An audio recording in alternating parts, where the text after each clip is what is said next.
issue of participatory governance or co-management. And this has become one of the strong tools for the management and governance of our natural resources, especially marine resources. Members are hoping that next time they meet, each country will be far off in their marine and coastal conservation efforts. For Grts News, I am Dekuma Demba. Hardworking and outstanding staff at Fajukunda Major Health Center were recently honored and rewarded by health authorities. The move, which comes against the backdrop of ongoing efforts to reorganize staff at the country's health facilities, is expected to encourage healthcare workers to remain dedicated and committed to duty. We have details of that story in this report.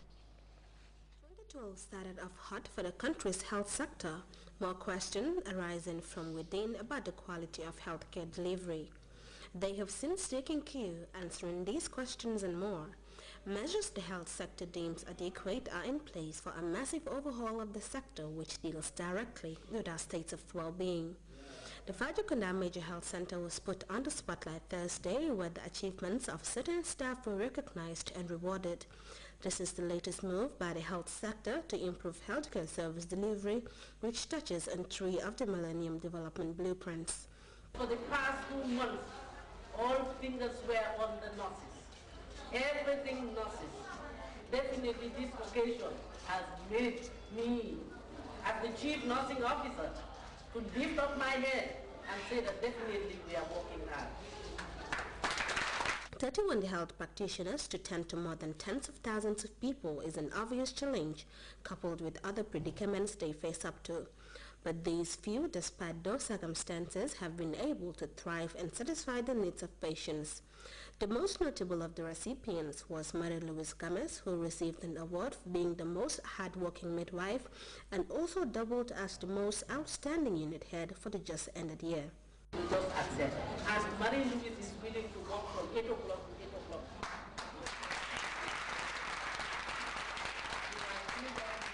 From the most outstanding officer in charge, which went to Dr. Lamin Marong, other departments were also assessed and deserving personnel were rewarded. For a facility which has been in service for a little after 2 decades, improving the health of people, which is a central issue in development, the Director of Health Services spoke about the quality of healthcare they offer. A thorough tour of facilities brought to light some problems which needs urgent addressing. A poorly equipped maternity ward, those stood out to be more urgent as a decline in the number of patients for that unit is being registered. Various mechanisms for the betterment of the health sector are underway, but this very one, though will improve the quality of service delivery, it will in no small measure maximize output as other healthcare practitioners are aiming for the top of the ladder. For Grts News, I am Ajami Sise. The grassroots anti-irregular migration campaign group, Operational Backway to Europe, recently recognized the former Interior Minister's efforts at strengthening the efforts of the group. Officials of the campaign group say Ambassador Usman Sanka's support to the body warranted the certificate he was awarded at the program. Daibuso reports.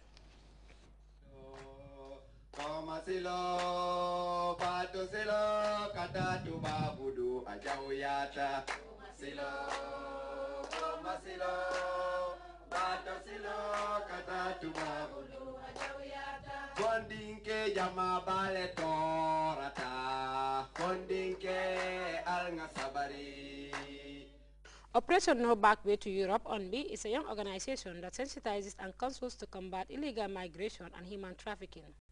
Babouka Diaby, chairperson of ONBI, speaking at the presentation ceremony, expressed gratitude to Usman Sonko for the unflinching support he rendered to the organization. Diaby revealed that ONBI is operating nationwide and also in Spain, which has the highest concentration of illegal migrants. Through NYSS, we were able to train some of our members who are now at GTTI pursuing their diplomas and certificates in both in electrical and mechanic. And also we have some of our youths who have been employed by the by the immigrations. And also 2010 we were awarded with Insignia Order of the Republic of the Gambia, ORG, by the President, His Excellency Dr. Alhaji Yaya AJJ Jammeh.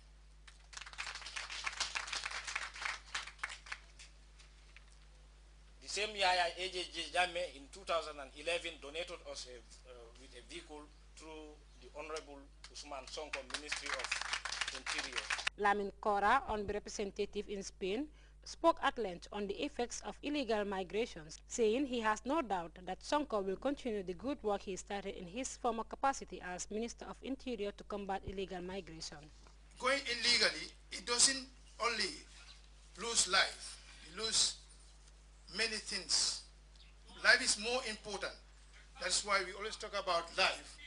But then we lose so many things, financially, even morally. One of the first dignitaries we approached was Usman Sonko, who was then the former Minister of Interior, who gave us all the impression that nothing is impossible.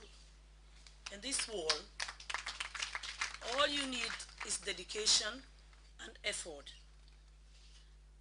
The first support we received to kickstart the organization was from his ministry. Receiving the certificate on behalf of Sonko, Asan Tangara, Deputy Permanent Secretary, Ministry of Interior, thanked ONB for recognizing the generosity and dedicated hard work of his former boss Sonko, adding that illegal migration should be everybody's business.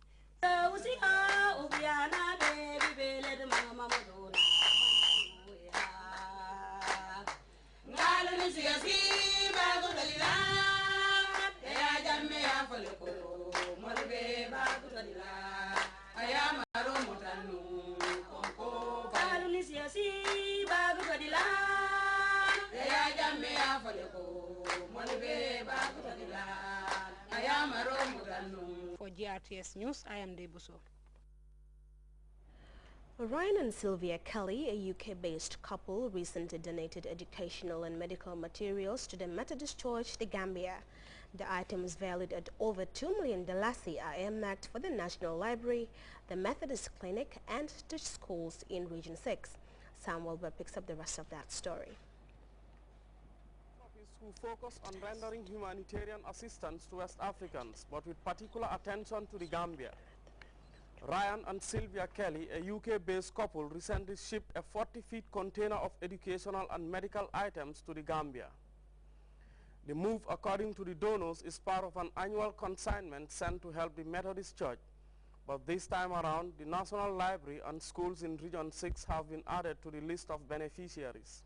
We've been doing this now for 28 years because we first came out here for a holiday in 1984 and we realized that there was a need, and we brought a small quantity of things then, and gradually that has grown every year since that time. At a brief handing over ceremony, the Methodist Education Secretary Jonathan Good described the couple as true friends of the Gambia, pointing out that they have been enjoying such support for 28 consecutive years. Priority areas are and have always been education, health, and agriculture. For the past 28 years, we have been receiving lots and lots of materials from two people whom I would introduce later. And these materials they have, brought for the past 28 years have cost so much, millions and millions of dollars. Antoine Demba of the Ministry of Basic and Secondary Education applauds the donors for what he calls a long, fruitful partnership. These are relevant materials. They are contributing towards the development of education in the country. Like I used to quote from Nelson Mandela, he said, education is a great engine of personal development. So anybody who is contributing that towards that, there is a great need to thank those people. The donated items include furniture, stationery, and 400 kilograms of medical items for the West Coast region. This is their 31st container shipped to West Africa. 26 have already been delivered in the country, 6 to Sierra Leone, and 2 others are due for the Gambia come September this year. Samuel Ba, GRTS. World News continues here on GRTS after this break.